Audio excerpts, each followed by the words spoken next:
ಇದೇನು ಕಡಿಮೆ ಇದೆ ಸ್ವಲ್ಪ ಅವ್ರೇನು ಹೇಳೋದು ಕ್ಯಾಲ್ಸಿಯಂ ಹಾಕ್ಬೇಕು, ಅದು ಹಾಕ್ಬೇಕು, ಇದು ಹಾಕ್ಬೇಕು. ಕ್ಯಾಲ್ಸಿಯಂ ಹಾಕೋದಕ್ಕೆ ಏನು ಹಾಕ್ಬೇಕು ಅಂತ ಹೇಳಿದ್ರ? ಸುಣ್ಣ ನೇರ ಹಾಕ್ಬಿಟ್ರೆ ಸಾಕಂತ. ನಿಮ್ಗೇನಂದ್ರು ಬುದ್ಧಿ? ಸೇಮ್ ನಿಮ್ಮಿಬ್ರದ್ದು ಸೇಮ್ ಒಂದೇ. ನಿಮ್ಮಣ್ಣ ಯಾವ್ದು ಸರ್ ಇದರಲ್ಲಿ? ನಿಮ್ಮಣ್ಣ ಯಾವ್ದು? ಅದೇ ತರ ಇದೆ. ಯಾತಕ್ಕೆ ಸರ್ಕಾರದ ಕಡೆ ಮಣ್ಣು ಪರೀಕ್ಷೆ ಕೊಡಬಾರ್ದು ಅಂದ್ರೆ ನಾನು ವಿರೋಧ. ಯಾಕೆಂದ್ರೆ ಅವರು ಕೇವಲ ರಾಸಾಯನಿಕ ಅಂಶಗಳ ಬಗ್ಗೆ ಮಾತ್ರ ಮಾತಾಡ್ತಾರೆ. ನಿನ್ನ ಮಣ್ಣಲ್ಲಿ ಬೆಳೆದಂಗೆ ಕ್ಯಾಲ್ಸಿಯಂ ಇಲ್ಲ, ನೈಟ್ರೋಜನ್ ಇಲ್ಲ, ಪೊಟ್ಯಾಸಿಯಂ ಇಲ್ಲ, ಅದಿಲ್ಲ, ಹೌದಲ್ಲ. ಬಟ್ ಒಂದು ಗಿಡ ಬೆಳಿಬೇಕಾದ್ರೆ ಕೇವಲ ರಾಸಾಯನಿಕ ಅಂಶ ಮಾತ್ರ ನಂಬಿಕೊಂಡು ಈ ಗಿಡ ಬೆಳೆದಿಲ್ಲ, ಈ ಬಾಳೆ ಬೆಳೆದಿಲ್ಲ. ಆ ಮಣ್ಣಲ್ಲಿ ಮಣ್ಣಿನ ಬಣ್ಣ ನೋಡ್ತಾ ಇದೆ, ಮಣ್ಣಿನ ವಾಸನೆ ನೋಡ್ತಾ ಇದೆ, ಮಣ್ಣಲ್ಲಿ ತಂಪಿದೆಯಾ, ತೇವಾಂಶ ಇದೆಯಾ ನೋಡ್ತಾ ಇದೆ, ಮಣ್ಣಲ್ಲಿ ಕಸ ಕಡ್ಡಿ ಇದೆಯಾ ನೋಡ್ತಾ ಇದೆ, ಮಣ್ಣನ್ನು ಮೇಲಿಂದ ಕೆಳಗಡೆ ಹಾಕಿದಾಗ ಧೂಳು ಬರುತ್ತಾ, ಕಣಗಳೆಲ್ಲ ಸೇರಿದಾವ ಅದು ನೋಡ್ತಾ ಇದ್ದಾರೆ. ಈ ಎಲ್ಲ ಆಯಾಮಗಳು ಇದನ್ನು ನಾವು ಭೌತಿಕ ಫಿಸಿಕಲ್ ಕ್ವಾಲಿಟೀಸ್ ಕೃಷಿ ಇಲಾಖೆನವರು ಮಾಡುವಂಥದ್ದು ಕೇವಲ ರಾಸಾಯನಿಕ ಕೆಮಿಕಲ್ ಕಾಂಪೋನೆಂಟ್ಸ್ ಮಾತ್ರ ನೋಡ್ತಾರೆ. ಬಟ್ ಯಾವುದೇ ಗಿಡ ಬೆಳಿಬೇಕು ಅಂದ್ರೆ ಅದು ಬಾಳೆ ಆಗಲಿ, ಅಡಿಕೆ ಆಗಲಿ, ಅರಿಶಿನ ಆಗಲಿ, ಆ ಮಣ್ಣಲ್ಲಿ ರಾಸಾಯನಿಕದ ಮುಂಚೆನೆ ಮಣ್ಣಿನ ಭೌತಿಕ ಲಕ್ಷಣಗಳು ಚೆನ್ನಾಗಿರ್ಬೇಕು, ಮತ್ತೆ ಮಣ್ಣಲ್ಲಿ ಜೀವಾಣುಗಳಿರ್ಬೇಕು. ಸೊ ಹಾಗಾಗಿ ಮಣ್ಣು ಪರೀಕ್ಷೆನ ಅವ್ರು ಮಾಡದೇ ಇರೋದ್ರಿಂದ ನಮ್ಮ ಮಣ್ಣನ್ನು ನಾವೇ ಮಾಡ್ಕೊಳ್ಳೋಣ. ನಮ್ಮ ಮಣ್ಣು ನಮ್ಮ ಮಕ್ಕಳಿದ್ದಂಗಲ್ವ. ನಮ್ಮ ಮಗು ಯಾವಾಗ ಹಸುವಾಗುತ್ತೆ, ಯಾವಾಗ ನಿದ್ದೆ ಬರುತ್ತೆ, ಯಾರು ಕಂಡ್ರೆ ಕೋಪ, ಯಾರು ಕಂಡ್ರೆ ತಾಪ, ಯಾರು ಕಂಡ್ರೆ ಪ್ರೀತಿ ನಮ್ಗೆ ಗೊತ್ತಿದ್ದಲ್ಲಮ್ಮ. ಸೊ ನಮ್ಮ ಮಣ್ಣಿದು. ಸೊ ತಲಾಂತರದ ಬಂದಿರುವಂಥ ಮಣ್ಣು ನಮ್ಮ ಬದುಕನ್ನು, ನಮ್ಮ ಖಾನ್ದಾನನ್ನು ಸಾಕ್ತಾ ಇದೆ ಅಂದಮೇಲೆ ನನ್ನ ಮಣ್ಣು ನಾವು ನೋಡ್ತೀವಿ. ಮಣ್ಣಿನ ಪರಿಶೀಲನೆಯನ್ನು ನೇರ ದೃಷ್ಟಿನಲ್ಲೂ ನೋಡಿಕೊಂಡು ಹೀಗಿದೆ ಅನ್ಬೋದು, ಅಥವಾ ಕೆಲವು ಪ್ರಯೋಗಗಳನ್ನು ಮಾಡಿ ಸ್ಪರ್ಶ ಮಾಡಿಕೊಂಡು ನೋಡ್ಬೋದು ಅಂತ. ಇಲ್ಲಿ ಹಿರಿಯರಿದ್ದಾರೆ. ಹಿಂದಿನ ಕಾಲದಲ್ಲಿ ಒಂದು ಜಮೀನು ನೀವು ಮಾರ್ತಾ ಇದ್ದೀನಿ ನೋಡ್ಬಿಟ್ಟು, ಆಯಿತು ಕಾಗದ ಪತ್ರ ಮಾಡಿಸೋಣ ಅಂದರೆ, ತಡಿಯಪ್ಪ ಒಂದು ನಿಮಿಷ, ಹತ್ತಿದ್ದು ಅದನ್ನು ಯಾವ್ದಾದ್ರು ಗೆದ್ದಲು ತಿಂದಿದ್ಯಾ ಅಥವಾ ಇನ್ನು ಸ್ವಲ್ಪ ಮಣ್ಣು ಒಳಗಡೆ ಹೋಗಿದ್ಯಾ, ಅದೆಲ್ಲ ಏನಾದ್ರು ಇತ್ತು ಅಂದರೆ ಆ ಮಣ್ಣಲ್ಲಿ ಜೀವ ಇದೆ, ತಗೊಳ್ಳೋಣ. ನಾನು ಹಾಕಿದ್ದು ಒಂದು ವಾರ ಆದರೂ ಹಾಗೆ ಇತ್ತು ಅಂದರೆ ಆ मन्नल्ले शक्ती तुम्ही टेस्टिंगसाठी माती ॲग्रिकल्चर डिपार्टमेंटमध्ये देतो काय होते तुम्ही सांगितले. आम्ही काय जमीनमध्ये माती आमचं आहे, आम्ही का हे माती आमचं आम्हाला माहिती असते मातीचं काय हे आहे. त्यासाठी डोळ्यामध्ये बघून पहा की मातीमध्ये असं काडी आहे काय, मुळा आहे काय, हे सगळं हे करा. हे माती हातामध्ये घेतले की तुम्हाला नमी वाटते, नमी आहे काय ते बघा. आणि ते खाली टाकले की धूळ उडते काय ते बघा. ते फिजिकल अपीयरन्स झालं. हे फिजिकल अपीयरन्स पहिले करायला पाहिजे. माहीत झालं ना. नंतर काय मातीमध्ये सगळं असते, त्याने काय नायट्रोजन नाही, ते सगळं माती सगळं खनिज जे तत्व आहे मातीमध्ये नसते, ते कसं तुम्हाला मुळाला द्यायला पाहिजे ते जैविक असते, ते मायक्रो ऑर्गॅनिझम ते सगळं सांगितले ना, ते नंतर सांगतो. फिजिकल टेस्ट डोळ्यानं बघा, हातमध्ये काय आहे 6 3-4 दिवस 8 दिवस नंतर जाऊन बघा त्याच्यामध्ये काय किडे खाली आहे काय, तुमचं टावेलला खाल्ले काय ते बघा. ते टर्माइट असते, गांडूळ असते, काय काय किडे असते ते बघा. ते असले की ते समजावं की जिवंत आहे. ಮಣ್ಣನ್ನು ಭದ್ರವಾಗಿ ಕೈನಲ್ಲಿ ಇಟ್ಕೋತಾರೆ. ಏನು ನಾನು ಜಮೀನು ತೊಗೊಬೇಕು, ಮಣ್ಣನ್ನು ಭದ್ರವಾಗಿ ಕೈ ಇಟ್ಕೊಂಡು 2 ನಿಮಿಷ ಗಟ್ಟಿಯಾಗಿ ಮಾಡಿ ನಿಧಾನಕ್ಕೆ ಬಿಡೋದು. ಬಿಟ್ಟಾಗ ನೋಡಿ ಹೊಡೆದು. ಓಕೆ, ಆದರೆ ನೀವು ಇದೇ ಥರ ಮಣ್ಣು ತಗೊಳ್ಳಿ, ಸ್ವಲ್ಪ ಒದ್ದೆ ಆಗಿದೆ ಬೇರೆ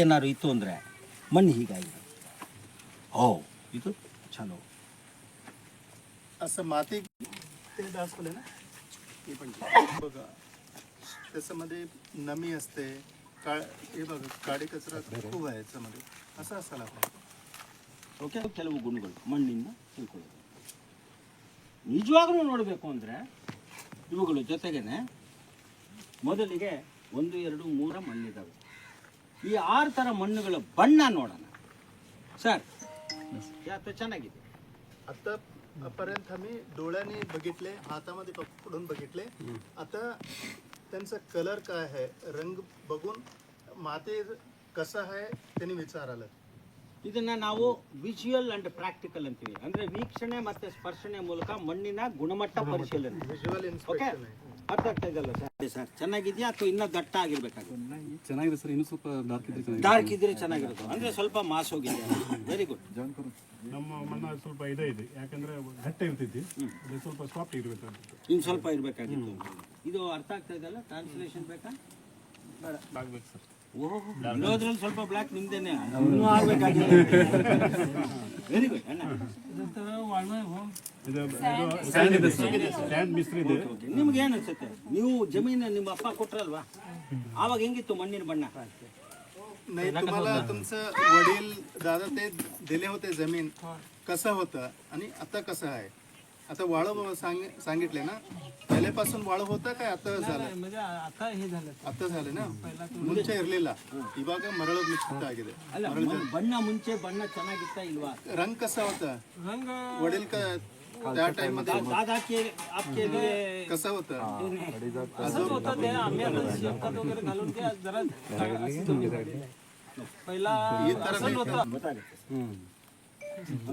ಅಮ್ಮ ನಿಮಗೇನು ಅನ್ಸುತ್ತೆ मेरा भी ब्लैक कलर होना चाहिए ಇನ್ನು ಸ್ವಲ್ಪ ಡಾರ್ಕ್ ಇರಬೇಕಾಗಿತ್ತು ಇಲ್ಲಿ ಮೂರು ಮೇಲೆ ಇದು ಆದ್ರೆ ನನ್ನ पुढी परांगणात घेतलेली नाही मी विकत घेतलेली जमीन आहे भूमी ही नव्हतो माझ्या नावात जमीन घ्या आता झाली एक 10 वर्ष झाली 10 ವರ್ಷದ ಮಣ್ಣಿದೆ ಒಂದ್ಸರಿ ತಗೊಂಡಿರೋದು 10 ವರ್ಷ ಆಯ್ತು ಅವ್ರು ಹೇಳಿ ಇದನ್ನು ಸುಧಾರಣೆ ಮಾಡ್ಬೋದು याला पण छान करू शकतो सुधारणा करू शकतो ಸೊ ಪರವಾಗಿಲ್ಲ ಅಂತೇಳಿ that is very good observation वास येते काय बघा ಏನು ಸ್ಮೆಲ್ ಇದೆ ಅಮ್ಮ ಸಂಕಲ್ಪತಿಗೆ ಯಾರ ಬಿಡ್ಲಕ್ಕೆ ಅದ್ರ ಸಂಬಿಟ್ಟವ್ರೆ ಈಗ ಬಂದು ಏನಪ್ಪ पाऊस आले की तुम्हाला एक वास येते ना पाऊस सुरू झाले असं यायला पाहिजे सुगंध वास त्याला येत असणार तुझ्याला पाणी पडलं की येत येतो आणि काय असेल टाकले एवढाच येतो ಇದರಲ್ಲಿ ಕಸ ಕಟ್ಟಿ खत नाही झाडाखालचं वास येते हे बघा ಎಷ್ಟು ವೆರೈಟಿ ಇದೆ ನೋಡಿ ठेवले ते ಎಲ್ಲ ಕಬ್ಬಿನ ರೌದಿಯ ಮಂಜು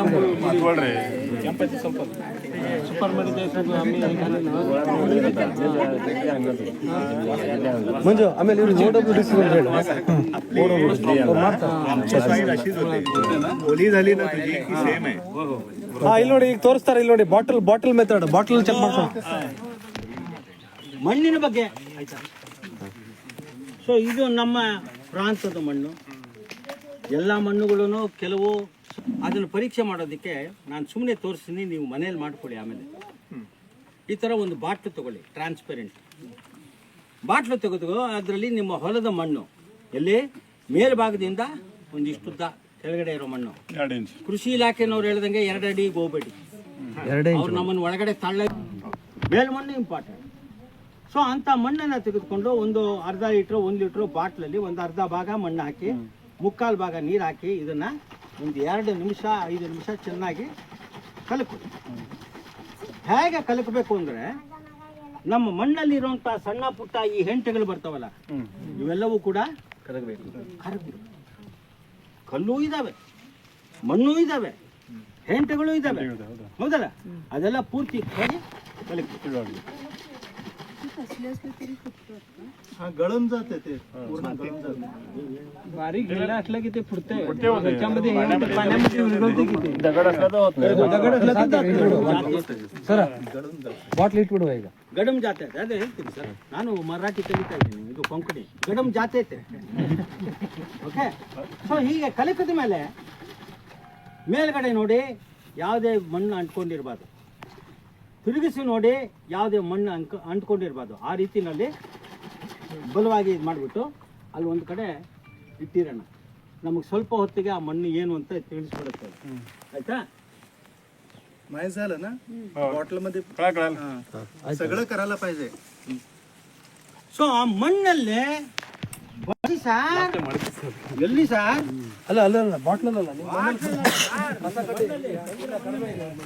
ಹುಡುಕಿ ಸರ್, ಕೊಡಿ ಅವರಿಗೆ ಮೈಕ್ರೋಸ್ಕೋಪ್ ಕೊಡಿ. ಮೈಕ್ರೋಸ್ಕೋಪ್ ಕೊಡಿ. ಮೈಕ್ರೋಸ್ಕೋಪ್ ದಾರಿನಲ್ಲಿ ತಂದು ಹಾಕಿ ನಂಗೆ ತೋರಿಸ್ತಾ ಇರೋದು ಗೊತ್ತು ನನಗೆ.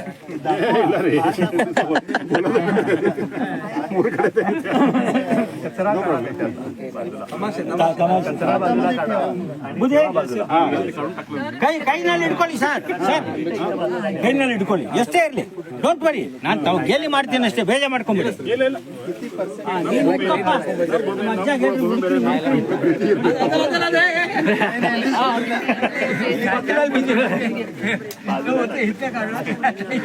ಅಮ್ಮ ಸಿಕ್ತೇನಮ್ಮ, ಕೈನಲ್ಲಿ ಹಿಡ್ಕೊಮ್ಮ. ಓಕೆಪ್ಪ, ಸೊ ಸಾಕ್ಬಿಡಿ ಸಾಕ್ಬಿಡಿ ಸಾಕು. Okay okay okay. ಸೊ ಇಲ್ಲಿ ಮೂರನೇದು ಪ್ರಯೋಗ ಏನು? ಮೂರನೇ ಪ್ರಯೋಗ ಏನು? ನನ್ನ ಮಣ್ಣಿನ ಬಣ್ಣ, ನನ್ನ ಮಣ್ಣಿನ ವಾಸ ಆಗಿರ್ಬೋದು, ಅರ್ಧಂಬರ್ಧ ಕೊಳ್ತಿವರು ಪಕ್ಕದಲ್ಲೇ ಇರೋ ಆಯ್ತು ಆಯ್ತು ಆಯ್ತು ಆಯ್ತು ಆಯ್ತು ಎಣಿಸ್ಬೋದಲ್ಲಮ್ಮ? ಓಕೆ ಫೈನ್ ಸಾರ್, ನೀವು ಸಾಹಸ ಸರ್, ಅದ್ರಲ್ಲೂ ಹೋಗಿ ಹುಡುಕಿ ಕಡ್ದಿದ್ದಾರೆ ಅಂದ್ರೆ ನೀವು ಕಲ್ಲು ಗುದ್ದಿ. ಹೌದಾ? ಸುರಂಗ ಇದ್ದ ಕಡೆಯಲ್ಲೆಲ್ಲ ಗಾಳಿ ಆಡ್ತದೆ, ಮಳೆ ಬಂದರೆ ನೀರು ಇಂಗ್ತದೆ, ಮಣ್ಣು ಸಮೃದ್ಧಿ ಆಗುತ್ತೆ. ಸೊ ನಿಮ್ಮ ಮಣ್ಣಲ್ಲಿ ಕಸನೂ ಉಂಟು, ನಿಮ್ಮ ಮಣ್ಣಲ್ಲಿ ತಂಪು ಉಂಟು, ನಿಮ್ಮ ಮಣ್ಣಲ್ಲಿ ಜೀವಾಣು ಉಂಟು. ಇದಕ್ಕೆ ನಾವೇನು ಹೇಳ್ತೀವಿ, ಯಾವುದೇ ಬೆಳೆ ಉತ್ಪಾದನೆ ಮಾಡೋ ಮಣ್ಣಲ್ಲಿ 3 ಅಂಶ ಇರಬೇಕು. ಅದು ಸಾವಯವ ಅಂಶ, ಒಂದು ತೇವಾಂಶ, ಒಂದು ಜೀವಾಂಶ. ಇದು ಪ್ರಧಾನ ಸರ್. ಇದಕ್ಕೆ ನಾವೆಲ್ಲ ನಿಮಗೆ ಮರಳು ಮಾಡಿಸೋದಕ್ಕೆ ಪಾನ್ ತೆಗಿಬೇಕು ಅಂದರೆ 3 ಅಂಶ ಇರಬೇಕು.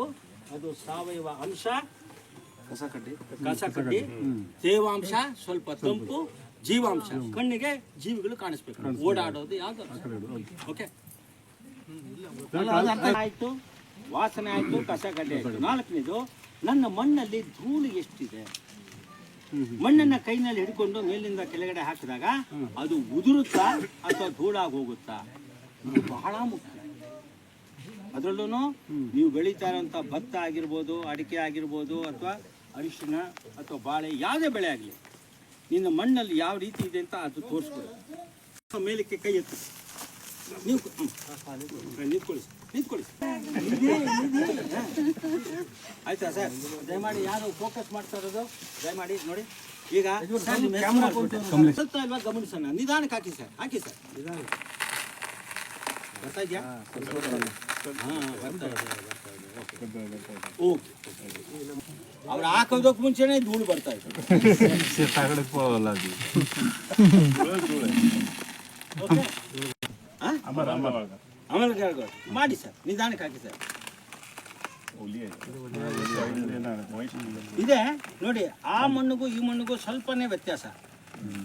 ಇದು ಅಷ್ಟಾಗಿ ಧೂಳು ಬಂತು, ಬಟ್ ಭಾಳ ಕಡಿಮೆ. ಅದರಲ್ಲಿ ಒಂದು 20% ಬಂದಿದೆ. ನಾನು ಹಾಕಿ ಸರ್, ನಿಜ.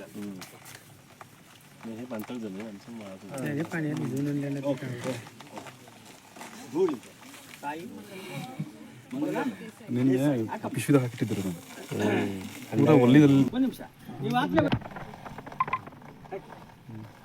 सर जाऊ दे जोरात. सोडा तुम्ही. ಏನಾಗಿದೆ ಸ್ಥಿತಿ? त्यांचं टायमिंग कुठे लागत नाही त्यांचा फोन. नाही रिंग झालं उचलूच नाही. ಮರಳು ನೋಡಿ ಇಲ್ಲಿವರೆಗೂ ಇದೆ, ಹೌದಲ್ಲ? ಗೊತ್ತಾಗತ್ತಲ್ಲ? ಇಲ್ಲಿ ಕೆಳಭಾಗದಲ್ಲಿ ನಿಮಗೆ ಮರಳು ಕಾಣುತ್ತೆ. ಇಲ್ಲಿಂದ ಇಲ್ಲಿವರೆಗೂ ಒಂದು ಬಣ್ಣ ಇದೆ, ಹೌದು. ಇಲ್ಲಿಂದ ಇಲ್ಲಿವರೆಗೂ ಒಂದು ಬಣ್ಣ ಇದೆ, ಇಲ್ಲಿಂದ ಇಲ್ಲಿವರೆಗೂ ಮತ್ತೊಂದು ಬಣ್ಣ ಇದೆ. 3 ತರ ಇದೆ. ಹೌದು ನಮ್ಮ ಸೂಕ್ಷ್ಮ. ಸೊ ಕೆಳಗಡೆ ಬಾಟಲಿನ ತಳಭಾಗದಿಂದ ಇಲ್ಲಿವರೆಗೂ ಇರೋದು ಬಹುತೇಕ ಮರಳು, ಸ್ಯಾಂಡ್, ವಾಳು. ಮರಳು ಮೇಲ್ಗಡೆ ಶೇಖರಣೆ ಆಗಿರುವಂತದ್ದು ಗೋಡು ಮಣ್ಣು ಅಂತ, ಕೆರೆ ಗೋಡು ಅಂತೀವಲ್ಲ, ಸಿಲ್ಟ್ ಅಥವಾ ಲೋಮಿ ಸಾಯಿಲ್ ಅಂತ. ಸ್ವಲ್ಪ ಡಾರ್ಕ್ ಆಗಿದೆ ನೋಡಿ, ಇದು ಜೇಡಿ ಮಣ್ಣು, ಕ್ಲೇ. ಸೊ ಅವ್ರು ಹೇಳ್ತಾರೆ ಯಾವುದೇ ಬೆಳೆ ಉತ್ಪಾದನೆಗೆ 40 ಭಾಗ ಮಣ್ಣು ಮರಳು, 40 ಭಾಗ ಗೋಡು, 20 ಭಾಗ ಜೇಡಿ ಇರಬೇಕು ಅಂತ. 40% ನಿಮ್ದು ಪ್ರತ್ಯೇಕ ಮಾಡಿದ್ರೆ ಕೆಲವ್ರದ್ದು ಬರೀ ಇಲ್ಲೇ ಬರ್ತಾ ಇತ್ತು, ಮರಳು ಇವ್ರದ್ದು ಮಾತ್ರ ಜಾಸ್ತಿ ಇರ್ತಾ ಇತ್ತು. ಅಲ್ಲ ಹಂಗಿದೆ ಅವ್ರದ್ದು ಮಾತ್ರ, ಇವ್ರದ್ದು ಸ್ವಲ್ಪ, ಹೌದಲ್ವಾ? ಸೊ ಇದ್ರ ಜೊತೆಗೆ ನಾವು ಬಹಳ ಮುಖ್ಯವಾಗಿ ಗಮನಿಸಬೇಕಾಗಿರೋದು, ಈ ನೀರಿನ ಮೇಲ್ಭಾಗದಲ್ಲಿ ಏನೋ ತೇಲ್ತಾ ಇದೆಯಲ್ಲ, ಆ ತೇಲ್ತಾ ಇರುವಂತದ್ದು ನೀವು ಈಗ ತೋರಿಸೋದಲ್ಲ ಕಸ ಕಡ್ಡಿ, ನಿಮ್ಮ ಹೊಲದಲ್ಲಿ ಕಸ ಕಡ್ಡಿ ಪ್ರಮಾಣ ಎಷ್ಟಿದೆ. ಇದರ ಪ್ರಮಾಣ ಹೆಚ್ಚಿದಷ್ಟು ನಿಮ್ಮ ಮಣ್ಣು ತಾಕತ್ತು ಬರುತ್ತೆ. ಇದರ ಪ್ರಮಾಣ ಕುಗ್ಗದಷ್ಟು ನಿಮ್ಮ ಮಣ್ಣಿನ ಶಕ್ತಿ ಕಡಿಮೆ. ಹೌದಲ್ಲ? ಸೊ ಹಾಗಾಗಿ ನಾವೇನ್ ಮಾಡ್ತೀವಿ, ಬೆಳೆ ಪೀಕ್ ತೆಗೆದಾದ್ಮೇಲೆ, ನೀವು ಭತ್ತನೇ ತೆಗಿರಿ ಯಾವುದೇ ತೆಗಿರಿ, ಪೀಕ್ ತೆಗೆದಾದ್ಮೇಲೆ ಉಳಿದದ್ದನ್ನ ವಾಪಸ್ಸು ನಿಸರ್ಗ ಸಹಜವಾಗಿ ವಾಪಸ್ಸು ಮಣ್ಣಿಗೆ ಕೊಡಬೇಕು. ಯಾವ ರೀತಿ ಕೊಡ್ತೀವಿ? ಗೊಬ್ಬರದ ಮೂಲಕ ಕೊಡ್ತೀವ, ಕಾಂಪೋಸ್ಟ್ ಹಾಕೋದ್ರ ಮೂಲಕ ಕೊಡ್ತೀವ, ಅಥವಾ ದನಗಳಿಗೆ ಮೇವ ಕೊಟ್ಟು ಅವು ಕೊಡೋ ಸಗಣಿಯಿಂದ ವಾಪಸ್ ಕೊಡ್ತೀವ, ಅಥವಾ ತಿಪ್ಪೆ ಗೊಬ್ಬರದಲ್ಲಿ ಹಾಕ್ತೀವ, ಅಥವಾ ಮಣ್ಣು ಮೇಲೆ ಹರಡು ಬಿಡ್ತೀವ, ಅಥವಾ ಹೊಲದಲ್ಲಿ ಹರಡ್ಬಿಟ್ಟು ರೋಟೋವೇಟ್ರ್ ಹಾಕಿ ಓಡಿಸ್ತೀವ. ಇದು ನಮಗೆ ಬಿಟ್ಟಿದ್ದು, ನಮ್ಮ ಸಾಮರ್ಥ್ಯ ನಮಗೆ ಬಿಟ್ಟಿದ್ದೆ. ಬಟ್ ವಾಪಸ್ ಅಂತೂ ಹೋಗಲೇಬೇಕು, ಯಾವುದೇ ಕಾರಣಕ್ಕೂ. ಅದಕ್ಕೆ ನಾವೆಲ್ಲ ಮಾಡ್ತಾ ಇದ್ದೀವಲ್ಲ, ನಾವೆಲ್ಲ ಮಾಡ್ತಾ ಇದ್ದೀವಿ. ಸೊ ನಾನು ಹೇಳೋದು ಆಗಲೇ ನಿಮಗೆ ಚಿತ್ರ ತೋರಿಸ್ದಂಗೆ, ಈ ಒಂದೊಂದು ಆಗುತ್ತೆ ಅಂದರೆ ಈ ಮರಳು ಗೋಡು ಜೇಡಿ ಕಣಗಳು ಬೆರಿಬೇಕು, ಈ ಕಣಗಳು ಬೆರಿಬೇಕು. ಹಾಗೆ ಬೆರೆಯುವಂಥ ಮಾಡುವಂಥದ್ದು ಒಂದು ಅಂಟು. ಮರಳು ಕಣ, ಗೋಡು ಕಣ, ಜೇಡಿ ಕಣ ಇರೋದ್ರಲ್ಲಿ ಮಣ್ಣು ಇದು ಸ್ವಲ್ಪ ಪರವಾಗಿಲ್ಲ ತಗೊತಾ ಇದ್ದೇನೆ, ನೀವು ಎಲ್ಲ ತಂದಿದ್ದು. ಸೊ ಇದರಲ್ಲಿ ಮರಳು ಗೋಡು ಜೇಡಿ ಕಣಗಳೆಲ್ಲ ಬೆರೆತಿರೋದ್ರಿಂದ ಇದನ್ನ ನಾನು ಗಟ್ಟಿಯಾಗಿ ಹಿಂಗೆ ಹಿಡ್ಕೊಂಡ್ರು ತಗೊಳ್ಳಿ, ಜೇಡಿ ತಗೊಳ್ಳಿ, ಅದನ್ನ ಬಡಿ ಅವ್ರ ಕೈಲಿ. ಹಾಂ ಆಯ್ತಾ? ಗಟ್ಟಿಯಾಗಿ.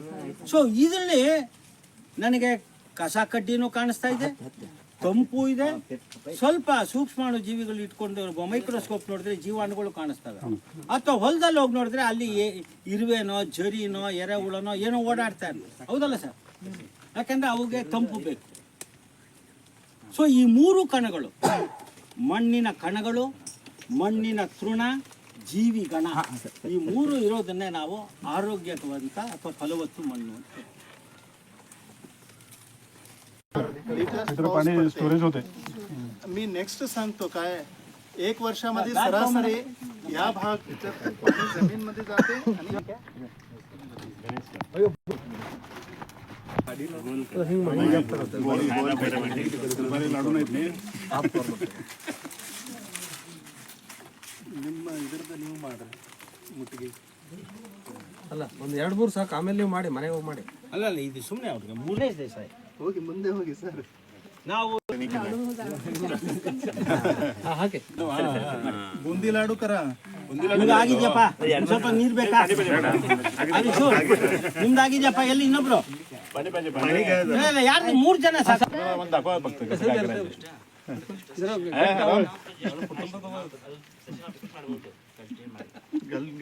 ಉಂಡೆ ಉಂಡೆ ಕಟ್ರಿ, ಉಂಡೆ ನೋಡಿ ನೀರು ಹಾಕಿದ್ರೆ ಬಾಮ ಈ 3 ನೀರಿನ ಡಬ್ಬಿಗಳಲ್ಲಿ ಸಣ್ಣ ಇದರಲ್ಲಿ ಇದೆ, ಚೆಂಡನ್ನ ಹಾಕ್ತಾರೆ ಮಣ್ಣಿನ. ತಪ್ಪಾಯ್ತು. ಅದು ಏನಾಗುತ್ತೆ ಅನ್ನೋದನ್ನು ಗಮನಿಸೋಣ. काय होते बघा. ಓಕೆ ಮಾರ್ಕೃಷ್ಣ, ಏನಾಯ್ತು? ಹೋಯ್ತು.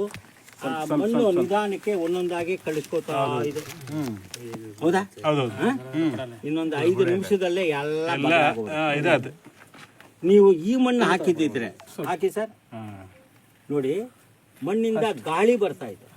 ಇದ್ರಲ್ಲಿ ಗಾಳಿ ಬರಲೇ ಇಲ್ಲ, ಇದ್ರಲ್ಲಿ ಗಾಳಿ ಬರ್ತಾ ಇದೆ.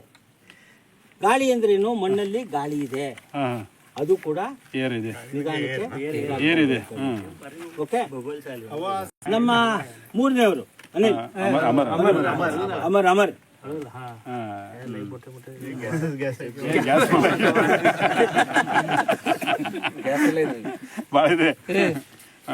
दोघांची ह्याच्यातली सुपर म्हणजे गॅस असा ಇಷ್ಟು ಮಾತ್ರ 25 ಗ್ರಾಮು ಇಲ್ಲ ಅದು. ಹೌದಲ್ಲ? ಅರ್ಥ ಆಗ್ತಾ ಇದೆಯಾ? ಅಂದ್ರೆ ಜೇಡಿ ಸೇರ್ಕೊಂಡು ಮಣ್ಣನ್ನ ಹೀರೋ ತರ सामर्थ्य आहे. पूर्ण अंश 3 अंश आहे ना, वाळू, सिल्ट, क्ले बांधून ठेवायला पाहिजे. ते छान माती असते. बांधून नाही ठेवले तर असं फुटून जाते. म्हणजे घट्ट राहिलं पाहिजे त्या टाईपचं असेल तर पूर्ण घट्ट नाही. म्हणजे साधारण मिक्स असायला पाहिजे. mix असायला पाहिजे. हे सांगतात काय करायचं. ಆ ಮಗ್ಗಿಂದ ಎಲ್ಲದಕ್ಕೂ ಕಪ್ಸಿಗೆ ಮಳೆ ನೀರನ್ನ ಹೀರ್ಕೊಡೋ ಸಾಮರ್ಥ್ಯ ಎಷ್ಟಿದೆ ಅದನ್ನ ನೋಡೋದಕ್ಕೆ ಪರೀಕ್ಷೆ ಮಾಡೋದಕ್ಕೆ ಈ ಪ್ರಯೋಗ ಇರೋದು. ಇಲ್ಲಿ ಮೆಜರಿಂಗ್ ಸಿಲಿಂಡರ್ ಅಂತೂ 100 ml ಇರೋದು ಆಲ್ಮೋಸ್ಟ್ ನಿಮ್ಗೆಲ್ಲ ಅಳತೆ ಸಿಕ್ಕೇ ಸಿಗುತ್ತೆ. ಇದು 100 ml ನಿಮ್ಗೆ ಅದು ಗೊತ್ತಾಗುತ್ತೆ. 50 ಗ್ರಾಮ್ ಮಣ್ಣು, 50 ಗ್ರಾಮ್ ಎಂದಕ್ಕೆ 50 ಗ್ರಾಮ್ ಹಾಕ್ತಾರೆ ಅಂದ್ರೆ, ಈಗ 50 ಗ್ರಾಮ್ ಮಣ್ಣು 100 ml ಲೀಟರ್ 100 ml ಮಾಪು ಇದ್ರಲ್ಲಿ ಅಳತೆ ಇದೆ. ನಿಮ್ಗೆಲ್ಲ ಔಷಧಿಯಲ್ಲಿ ಕ್ಯಾನ್ ಸಿಗುತ್ತೆ, ಅಥವಾ ಸಣ್ಣ ಮಕ್ಕಳಿಗೆ ಟಾನಿಕ್ ಬಾಟಲ್ 100 ml ನೀರು ತಗೋಬೇಕು.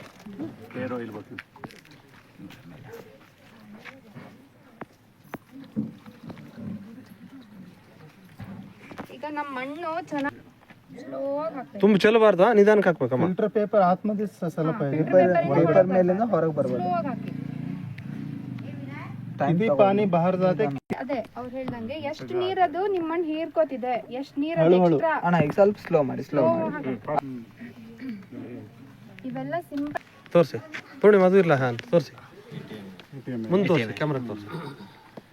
ATML ಅಂದ್ರೆ 100 ml ಅಲ್ಲಿ 20% ಮಾತ್ರ ನಿಮ್ಮ ಮಣ್ಣಿಗೆ ಹಿಡಿದಿಡುವಂತ ಗುಣ ಇದೆ.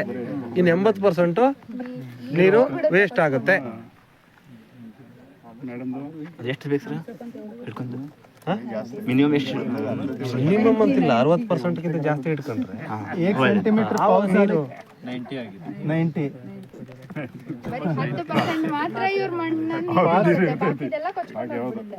मन घट्ट 40,000 लिटर मध्ये 5,000 तेवढंच गेलंय. तुमच्याकडे 8,000 लिटर तेवढंच आतमध्ये जायला ना पाणी सगळं ಸರ್ ಅದು ಒಳಗಡೆ ಹೋಗ್ತದೆ. ಕೆಪಾಸಿಟಿ ವಾಟರ್ ಹಿಡ್ಕೋಬೇಕಂತ ಹೇಳಿದ್ರಲ್ಲ, ಅದೊಂದು ಹೇಳಿ ಸರ್. 1 ಸೆಂಟಿಮೀಟರ್ ಅಂದ್ರೆ ಇಷ್ಟು ಮಳೆ ಬರುತ್ತೆ, ಇಷ್ಟು ಕೆಪಾಸಿಟಿ ಹಿಡ್ಕೊಳ್ಳುತ್ತೆ. ನೀರು ಬರುತ್ತೆ ವರ್ಷಕ್ಕೆ. ಆ ಲಕ್ಷದಲ್ಲಿ 30 ಲಕ್ಷ ಏನೋ ಹೇಳಿದ್ರು ಅವರು. 30 ಲಕ್ಷದಲ್ಲಿ